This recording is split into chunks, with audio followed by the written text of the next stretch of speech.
하나님 아버지 고요한 시간에 주님께 기도할 수 있도록 저희를 인도하심을 감사드립니다. 우리의 소원과 우리의 간구를 들어주신 주님, 주님도 저희 오늘도 은혜 내려주심을 믿고 주님 앞에 나와왔습니다.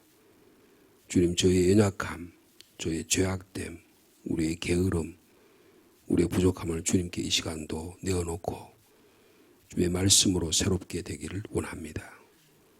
저에게 은혜를 베풀어 주옵소서.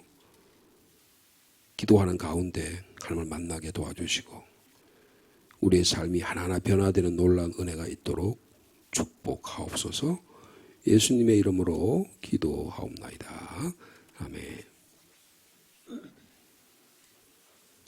오늘은 6월 6일 목요일 주신 말씀이 되겠습니다.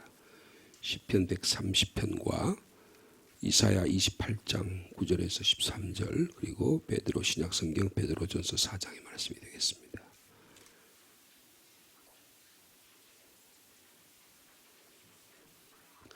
나눠드린 묵상집 40면과 41면입니다. 먼저 시편 130편입니다. 여호와여, 내가 깊은 곳에서 주께 부르짖었나이다.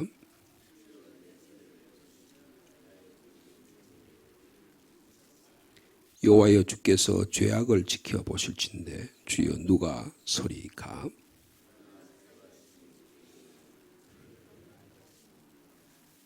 나하고 내 영혼은 여호와를 기다리며 나는 주의 말씀을 바라는도다.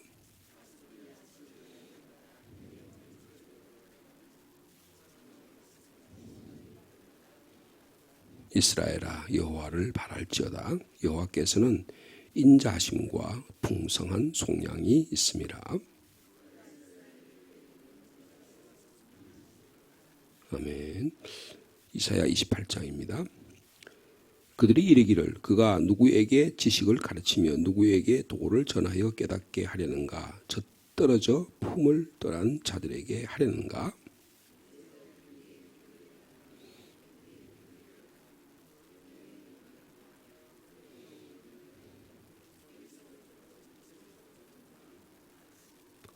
그러므로 덧없는 입술과 다른 방언으로 그가 이 백성에게 말씀하시리라.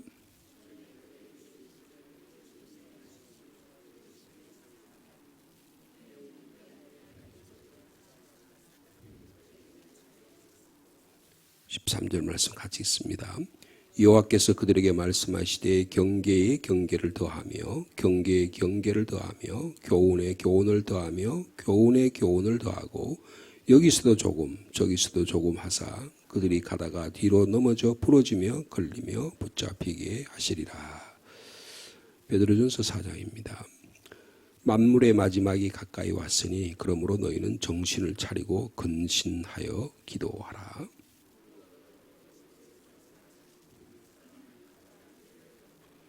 서로 대접하기를 원망 없이 하고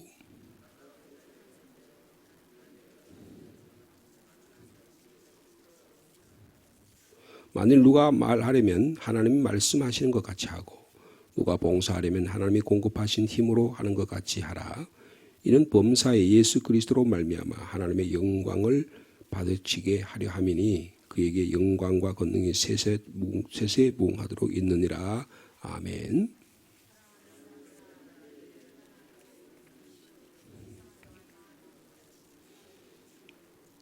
오히려 너희가 그리스도의 고난에 참여하는 것으로 즐거워하라. 이는 그의 영광을 나타내실 때에 너희로 즐거워하고 기뻐하게 하려 함이라.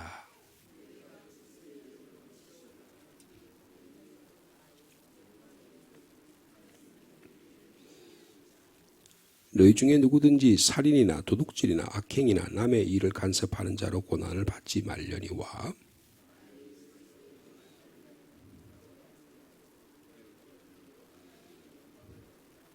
하나님의 집에서 심판을 시작할 때가 되었나니 만일 우리에게 먼저 하면 하나님의 복음을 순종하지 아니하는 자들의 그 마지막은 어떠하며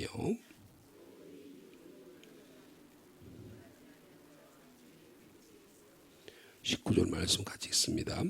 그러므로 하나님의 뜻대로 고난을 받는 자들은 또한 선을 행하는 가운데 그 영혼을 미쁘신 창조주께 의탁할지어다. 아멘. 오늘은 이 말씀 가운데 시편 130편의 말씀을 묵상하려고 합니다. 이사야 28장 말씀이 잘 이해가 되십니까? 28장 말씀은 이게 앞뒤 맥락이 이렇게 이해가 되어야 되는 본문의 말씀인데, 이사야 28장 말씀은 이스라엘이 두 개의 나라로 나눠졌잖아요. 북이스라엘과 남유다로 나눠졌는데, 그 북이스라엘을 에브라임 지파가 중심이 돼서 나눠져. 그래서 에브라임이라고 말하기도 합니다. 그래서 에브라임에 대한 하나님의 경고의 말씀입니다. 그래서 이 구절에 보면 그들이 이르기를, 그런데 그들은 에브라임 사람들이에요. 그 사람들이 말하기를, 앞에 보면 하나님께서 이스라엘 이 에브라임 지파가 화가 있을 것이라고, 그리고 에브라임의 거만한 그런 행동들, 자기들의 과거가 잘났다고 교만하게 떨던 그들의 모습을 하나님께서 심판을 통해서 멸하시려고 하는 그런 이야기를 하고 있는 것입니다. 그래서 하나님께서 누군가, 즉 아시리아라는 나라를 선발해서 그들을 때려눕히고 거칠고 힘센 누군가를 보내셔서 에브라임을 징벌하시겠다, 그렇게 몇 차례 이야기를 하세요. 여러 예언자를 보내서 이야기하는데 이 사람들이 에브라임 사람이 회개를 하지 않고 오히려 그 예언자들에게 대해서 덤벼들면서 그렇게 항거하는 모습이 그 이사야 지금 오늘 본문에 있는 말씀이에요. 그래서 에브라임이 그렇게 대답을 합니다. 그가 누구에게 지식을 가르치며 누구에게 도를 전하는가? 도대체 네가 말씀을 전한 너가 도대체 뭔데 우리를 가르치려고 드느냐 하고 하나님 말씀을 말씀 앞에서 순종하고 두렵고 떨어야 되는데 오히려 하나님 말씀에 거만을 떠는 그렇게 아주 교만한 에브라임의, 그러니까 경제적으로 좀 잘 살고 또 풍요하고 이렇게 되니까 이제 하나님 찾지 않는 거죠. 그런 모습과 같다고 볼 수 있어요. 도대체 네가 뭔데 우리에게 어른 행세를 하느냐라고 하는 내용이 9절이에요. 그러면서 우리가 젖먹인 줄 아냐, 우리가 애인 줄 아냐, 우리가 다 성장한 사람인데 우리한테 이렇게 아이고 아가야, 아이고 아가 이렇게 말하냐 그거예요. 그게 경계를 다하고 교훈에 교활을 하고 여기에 조금 저기에 조금 이런 말은 무슨 말이냐면, 아이고 우리 아기 착하지, 아이고 그런 말 해봐야 그런 말 해봐 이렇게 말하는 것처럼 우리를 이렇게 대하느냐 그 말이에요. 그래서 자기는 대단하게 성장한 성숙한 사람이라고 생각하는 것입니다. 오늘 아침에 제가 여기 지금 교회에 와서 신문을 보니까 우리나라가요 1인당 국민 소득이 일본을 앞섰답니다. 이번 달부터인가 아마 국민 소득 일본을 앞섰대요. 옛날에 일본 따라가려고 얼마나 힘들어 했습니까, 그죠? 근데 그렇대요. 그러면 어떻게 돼요? 우리가 얼마나 교만할 수가 있는 거예요. 오늘 본문에 에브라임 지파가 그러는 거예요. 너희들이 그렇게 하니까 그 11절에 보면 더듬 입술과 방언으로 그가 이 백성에게 말씀하시니라. 너희들이 그런데 실질적으로는 영적으로 타락해가지고 잘 산다 그러고 풍요하다 그러고 이제는 신앙생활도 하고 교회생활도 안 하고 네 멋대로 살면서 나는 이제 다 컸다, 하나님 필요 없다, 우리는 성숙한 그리스도인이다 이렇게 표현하면서 하나님과 멀어져 있는 그 너희들의 모습을 보니까, 그러니까 너희들에게 더 젖먹는 아이에게 말하듯이 내가 그렇게 말할 수밖에 없다. 영적으로 한없이 낮은 수준의 사람들이다라고 이야기하는 거예요. 그래서 너희들에게 어른과 같이 대해서는 안 되겠다 해서 그런 이야기를 쭉쭉 하는 것이 이사야 28장의 말씀이 되겠습니다. 그러니까 우리의 영적 상황을 이 말씀을 통해서 비유해 볼 수 있어요. 하나님 은혜를 베풀어 주셨는데 그 은혜와 사랑을 깨닫지 못하고 이제는 좀 잘 산다고, 좀 이제 형편이 좋아졌다고, 배가 부르다고 이제는 하나님께 기도하지도 않고 하나님께 나오지도 않고 그런 영적 교만함을, 에브라임의 영적 교만함을 그렇게 말씀해 주고 있는 것입니다. 그러므로 사도 베드로의 표현을 빌리면 만물의 마지막이 가까이 온 겁니다. 그래서 정신을 차리고 근신하고 기도하고 무엇보다도 뜨겁게 사랑해야 되는 그런 하나님의 믿음의 공동체가 되기를 지금 사도 베드로는 우리에게 말씀해 주고 있습니다. 이런 그 모습을 가지고 우리가 시편의 말씀을 좀 바라보면 우리의 내면의 모습이 어떠한가 하는 것을 살펴볼 수가 있습니다. 여러분, 여기에 여호와여 내가 깊은 곳에서 주께 부르짖었습니다. 그러죠. 그래서 이 깊은 곳에서라고 하는 이 말이 오늘 여러분 찬송가를 우리가 지금 찬송가 363장을 찬양했잖아요. 여러분 363장 한번 펴보시겠어요? 펴보시면 누가 작사를 했어요? 여러분 거기 보시면 보통 찬송가에 그게 표현이 있는데 왼쪽에 363이라는 그 밑에 왼쪽에 보면 그 작사가가 있고 오른쪽에 작곡가가 있습니다. 누구라고 되어 있어요? 마틴 루터가 이 가사를 시편 130편의 가사를 작사했다는 거예요. 그리고 누가 거기 보면 작곡을 했습니까? 세인트 페테스부르크라고 되어 있죠. 성 페테스부르크라고 하는 것은 지금의 러시아의 페테스부르크예요. 거기에 D.S. 보르트티안스키라고 하는 이 사람이 아마 러시아 사람인 것 같아요. 그래서 세인트 페테스부르크라고 하는 옛날에 레닌그라드, 소련 시대 레닌그라드라고 했는데 지금 다시 이름을 해서 페테스부르크, 베드로 성 베드로의 성이다. 그렇게 한 뜻이죠. 그런 곳에서 작곡한 노래입니다. 그러니까 이게 시편 130편을 가사를 내용해서 한 거예요. 근데 이래서 깊은 곳에서라 그랬어요. 깊은 곳에서. 그래서 이 시편 130편은 복음의 기본적인 진리를 가장 잘 가르쳐주는 시편이라고 볼 수 있습니다. 그리고 이것은 시편에 7가지의 참회의 시가 있는데 그 중에 하나예요. 그래서 우리가 우리의 삶의 모습을 깊이 있게 들여다보고 참회할 때 아까 우리 에브라임과 같이 거만하기 때문에 우리가 아인 줄 아느냐 이렇게 우리에게 뭐 이래라 저래라 하지 말아라. 이제는 나는 성숙한 사람이기 때문에 난 더 이상 하나님도 필요 없고 신앙도 필요 없고 교회 생활도 필요 없고 내가 이제 AI 믿고 내가 돈 믿고 내 권력 믿고 명예 믿고 살아가면 된다. 이런 거만을 떠는 그들을 향해서 아니라는 거예요. 이런 때일수록 더 하나님의 진리에게 깊이 다가가야 된다고 말씀해 주고 있습니다. 그래서 복음의 기본적인 진리를 가르치는 시편이라고 해서 성경에 그래서 이것을 오늘 지금 루터가 작사했다 그러잖아요. 그래서 루터는 이 130편을 뭐라고 표현했냐면 성경의 훌륭한 교사요 믿음의 거장이다. 시편 130편을 그렇게 지칭하고 있기도 합니다. 여러분 오늘 본문을 우리가 보면 인간의 내면의 세계, 인간의 삶의 형편하고 하나님의 은혜가 얼마나 필요한가. 인간의 형편이 더 깊은 곳에서 좌절하고 더 잘 살고 더 우리 형편이 어떤 점점 더 그렇게 하는가 멀어질 때일수록 하나님의 은혜는 더욱 필요하다는 것을 말씀해 주고 있는 것입니다. 그래서 여러분 1절 말씀으로 다시 한번 같이 읽어볼까요? 시작. 여호와여 내가 깊은 곳에서 주께 부르짖었나이다. 여러분 이 시간 한번 생각해 보시기 바랍니다. 내 깊은 곳이 뭘까? 여러분 이 깊은 곳이라는 것은 요 말의 뜻은 바다 깊은 곳이라는 뜻이에요. 여러분 그 세계에서 가장 높은 산이 에베레스트 산이잖아요. 그게 한 8,800 정도 되잖아요. 그죠? 여러분 바다는 우리 가장 필리핀 어느 지역에 있는 지역이 해구라 그러는데 그 바다의 깊이가 에베레스트보다 더 깊을까요? 덜 깊을까요? 더 깊습니다. 12,000 정도 미터 정도 돼요. 그러니까 에베레스트가 8,800인데 세계 가장 깊은 바다의 깊이가 12,000m예요. 훨씬 깊습니다. 그 12,000m까지 우리 깊이를 알 수 있을까요? 요즘 과학이 발전해가지고 그까지 뭐 과학이 도전하고 있는데 우리의 내면의 깊이는 그보다 더 복잡하다는 거예요. 더 깊다는 거예요. 그러니까 여기서 깊은 곳이란 말은 깊이를 알 수 없는 환난과 고난과 인생의 바다를 상징하는 거예요.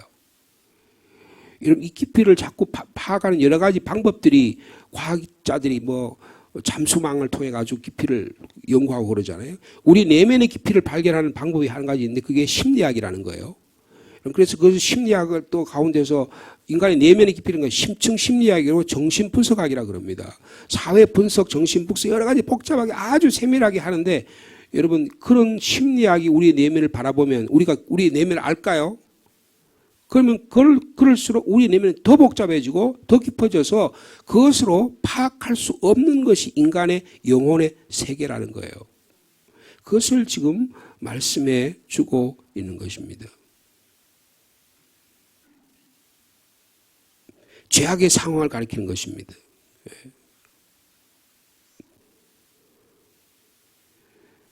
자, 그래서 이런 상황 가운데서 이 시편 기자가 할 수 있는 것은 뭐예요? 하나님께 기도하는 것밖에 없다는 거예요.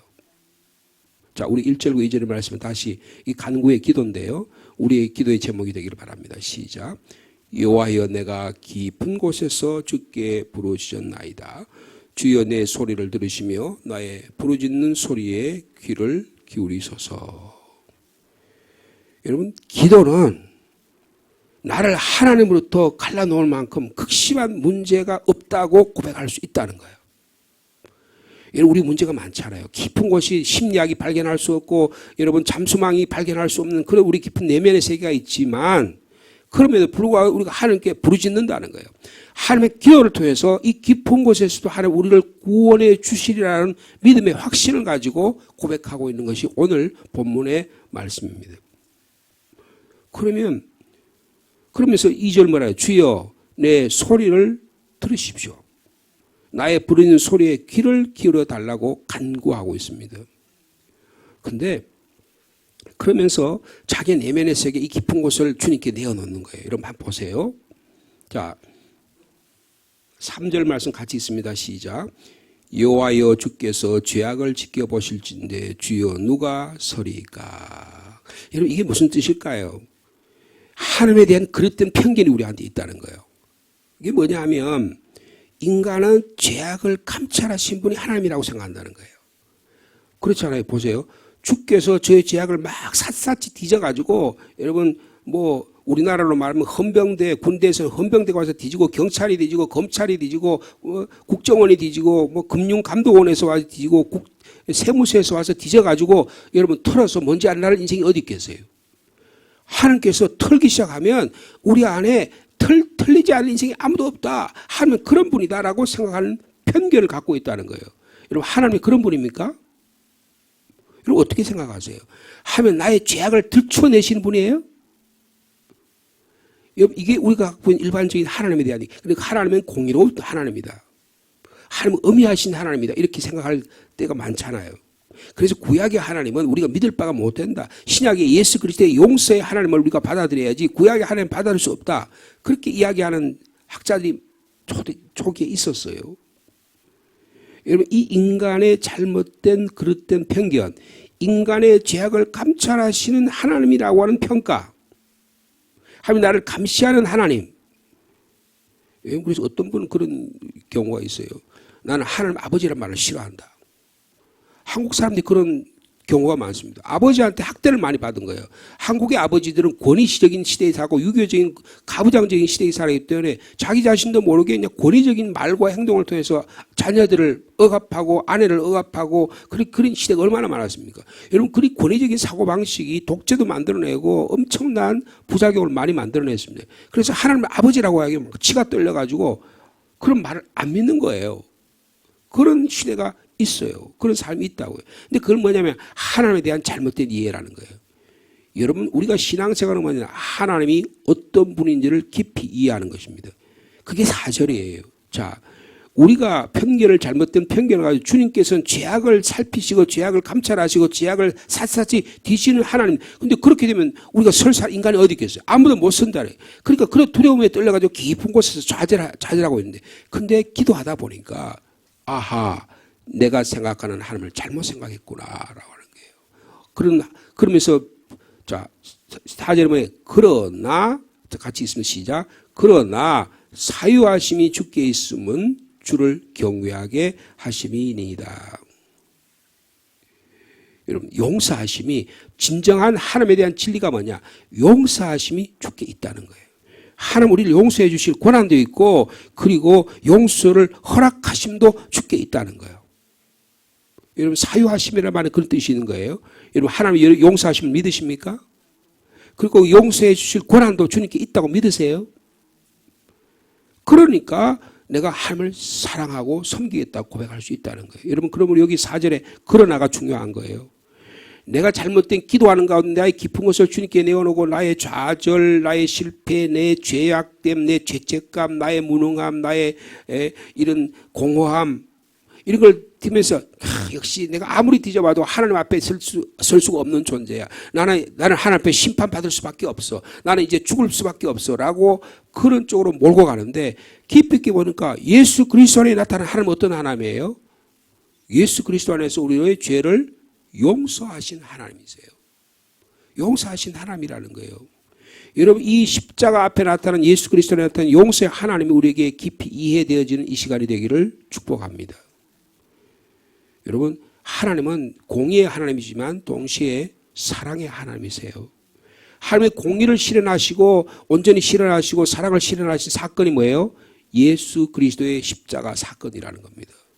그러면 이 시편도 예수 그리스도의 십자가의 은혜 가운데 이해가 돼야 돼요. 예수 그리스도의 십자가의 은혜 가운데 이해가 되어야 비로소 바른 오해, 바른 이해가 된다. 그래야 이럴 때 이 말씀은 복음의 말씀이 될 수 있다는 것입니다. 아, 내가 하나님을 잘못된 내가 쌓아온 경험, 내가 생각한 하나님에 대한 여러 가지 생각들을 다 쌓아가지고 이게 하나님이 그거니 생각했는데 하나님 나를 심판하고 나를 감찰하고 나를 그냥 좋아치는 하나님을 생각했는데 아니구나. 하나님은 용서하신 하나님이구나라는 것을 깊이 깨달았어요. 그래서 사유하심이 주께 있으니 제가 감히 깊은 곳에서도 주께 기도합니다라고 고백할 수 있었다는 거예요. 그러니까 1절과 2절의 간구의 그 힘이 어디서 나오냐? 사유하심이 주께 있다고 하는 고백을 함으로 가능하게 된다는 것입니다. 여러분 그런 의미에서 보면요. 우리를 하나님부터 예수 그리스도의 사랑부터 갈라놓을 수 있는 문제가 있는 건 아니에요. 우리의 문제를 너무 깊이 있게 보다 보니까 그 문제에서 헤어나지 못할 뿐이라는 겁니다. 나를 용서한 큰 능력에서 제외시킬 어떤 죄도 없다는 거예요. 하나님 나를 용서해 예수 그리스도 안에서 용서해 주시면 우리의 험악한 죄악도 주님이 용서해 주실 줄 믿습니다. 이게 기독교 복음의 진리예요. 내가 어떤 문제와 고난과 환경 가운데 있을지라도 내가 하나님께 간구하며 내 깊은 것을 주님께 아뢰면 주님께서 그것을 깊은 수렁에서 나를 건져주시는 역사가 일어나게 된다는 것입니다. 여러분 그래서 이 자기 신앙을 고백하잖아요. 그렇게 내가 잘못된 편견을 갖고 있는 이런 사고방식에서 내가 하나님이 사유하신 하나님이라고 생각하니까 그 다음에 신앙을 고백할 수 있어요. 그 신앙 고백이 5절과 6절이에요. 자, 5절과 6절 말씀 같이 읽도록 하겠습니다. 시작. 나하고 내 영혼은 여호와를 기다리며 나는 주의 말씀을 바라는도다. 파수꾼이 아침을 기다림보다 내 영혼이 주를 더 기다리나니 참으로 파수꾼이 아침을 기다림보다 더하도다. 여러분 지금 오늘 여기 5절과 6절에 보면 파수꾼이란 말이 나오죠. 파수꾼은 불침번입니다. 이게 군대의 군인이에요. 그래서 보통 뭐 부대마다 다르지만 보통 2시간 혹은 3시간 야외 밤에 자기 울타리를 지킵니다. 그걸 불침번이라 그래요. 이 군인이 파수꾼입니다. 저도 군대 생활에 제일 어려운 게 뭐냐면 이 불침번이에요. 새벽 시간에 한 새벽 2시나 4시에 불침번이 있거나 4시에서 6시 사이 불침번이 있으면 새벽을 깨워야 돼요. 그 한참 자야 되는데 말이에요. 하루 종일 일하고 하루 종일 뭐 노동하고 그러다가 그 불침번이 일어나면 여러분 4시에서 6시 하려면 새벽 3시 반에는 깨워야 될 거 아니에요. 한참 자야 되는데 말이에요. 7시, 6시에 기상을 하는데 4시에서 6시까지 기상하면 그 새벽에 추운 겨울에 그럼 어떻게 합니까? 또 옷을 딱 군장해가지고 그거 가지고 여러분 입고 앞에 마당에서 붙임을 쓰는 게 아니거든요. 저까지 한 10분, 20분 걸어가지고 아니면 차를 타고 나가서 그래 가서 초소에 가서 불침번을 써야 되거든요. 바람은 쌩쌩하죠. 밖에는 철조망 쳐 있죠. 집에는 가고 싶죠. 그런 상황 가운데 불침번을 쓰려면 어떻게 됩니까? 그냥 그래서 어떤 때는 그냥 애는 모르겠다 하고 그냥 철모를 깔고 앉아가지고 거기 불침 안에 자고 있으면 너무 깊이 자다가 말이에요. 가끔은 중대장이나 뭐 선임 하사가 이게 경계를 돌거든요. 그 걸려가지고 한번 제가 호되게 한번 당한 적이 있어요. 예? 여러분, 하나님 앞에서 파수꾼이 아침을 기다림보다 내 영혼이 주를 더 기다린다. 참으로 파수꾼이 아침을 기다림보다 더 기다린다. 마치 목자가 말이에요. 밤에 양떼를 지키기 위해서 밤새도록, 여러분 누가복음에 보면 밤에 양떼를 지키는 목자들이 이야기해요. 예수님께서 오시는 그때에 밤에 양떼를 지키는 목자들이 있잖아요. 그래서 그 양떼들이 일이로부터 어떤 맹수로부터 보호하기 위해서 양떼를 지키는 목자 같은 심령으로 밤을 기다리는 거예요. 깨어서 기다린다. 근데 여러분 재미있는 표현이 뭐냐 하면 나하고 내 영혼이 하나님을 기다린다. 하나님을 기다린다는 걸 뭐라고 표현해요? 이것은 히브리적인 사고방식인데요. 표현 방식인데요. 나는 하나님, 내 영혼이 하나님을 기다립니다. 근데 하나님의 영혼을 기다린다는 게 곧 뭐다? 내가 하나님의 말씀을 바라는 것이다. 하는 거예요. 여러분 하나님을 기다리기를 원하십니까? 하나님 말씀을 기다리면 돼요.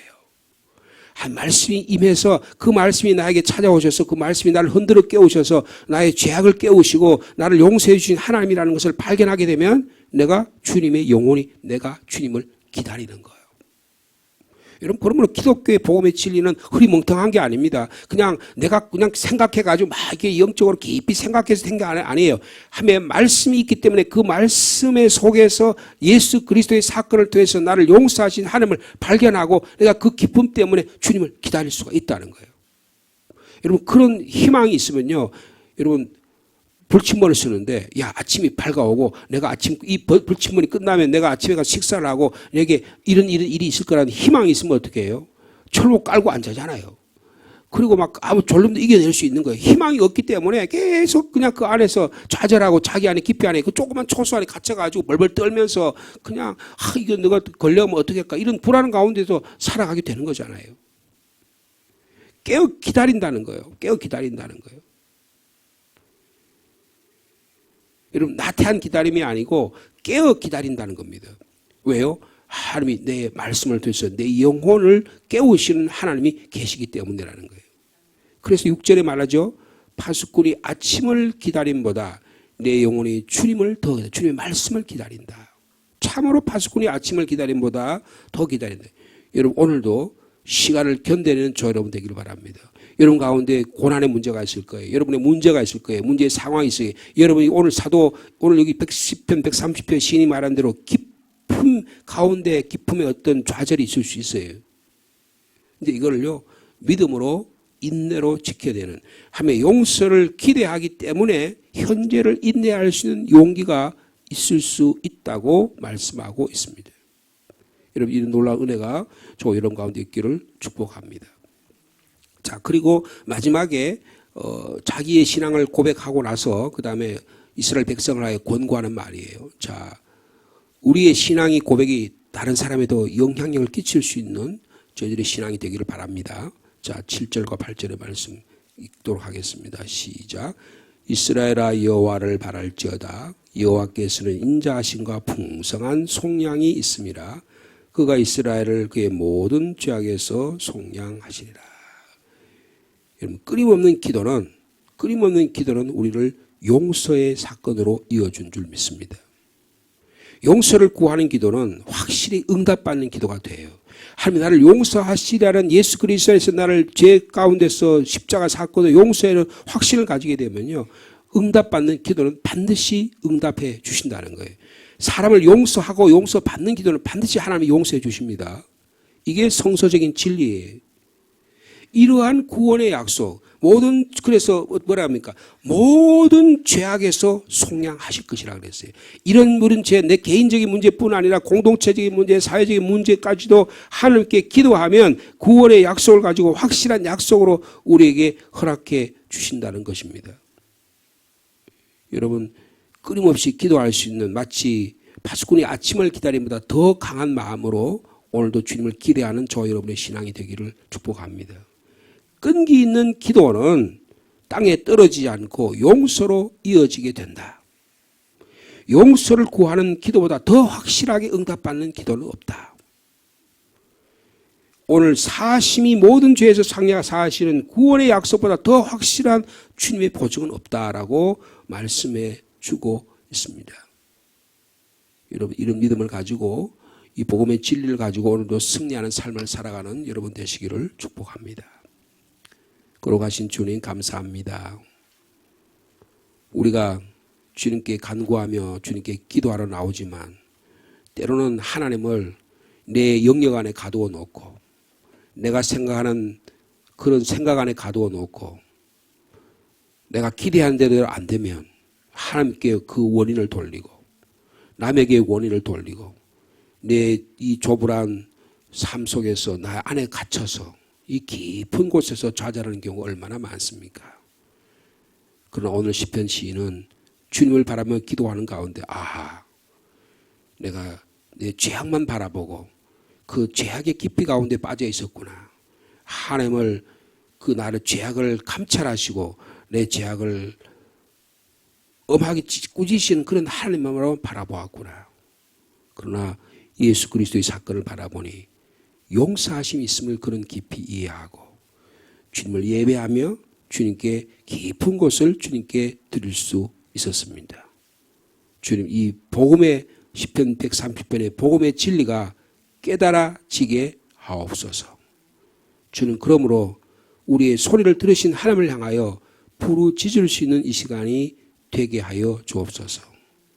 죄악이 아무리 깊다고 할지라도 우리의 죄책감이 아무리 많다고 할지라도 우리의 실패와 무능이 우리를 또 무능하게 만든다고 할지라도 우리에게 찾아오는 공허와 좌절과 인간관계의 실패들이 우리를 무력하게 만든다고 할지라도 그것이 바다의 깊은 것 같이 우리를 더욱 침잠하게 만든다고 할지라도 그 깊은 곳에서 용서하심이 주께 있음을 믿고 주님께 간구하는 이 아침이 이 시간이 되게 하여 주옵소서.